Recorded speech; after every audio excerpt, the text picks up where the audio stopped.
Kako se počutite, ko postavljate vejice?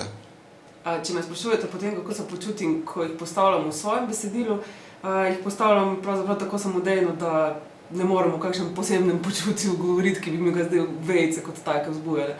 Neodločna včasih. Si samozavestna? Kako kdaj? To res ni moja šibka točka. V svojih besedilih lahko rečem, da jih postavljam popolnoma samodejno, da že kakšno tudi izpustim in jo v ponovnem branju najdem, ampak z istega vidika prebiram tudi besedila drugih piscev in je popolnoma jasno, da ni vedno samo neznanje tisto, ki botruje izpustu kakšne vejice. Tako da, absolutno ne. Niso vejice, nič krive. Ja, v bistvu se počutim tako kar samozavestno, glede na to, da tudi študiram slovenščino, potem mi to kar gre, no. Počutim se prijetno, počutim se lepo, tako kot vedno takrat, kadar pravzaprav pišem, tipkam. Besedila so nekaj lepega in vse, kar sodi k besedilom, je pravzaprav nekaj lepega. Počutim se zelo bedno, ker vejice so tako smotane.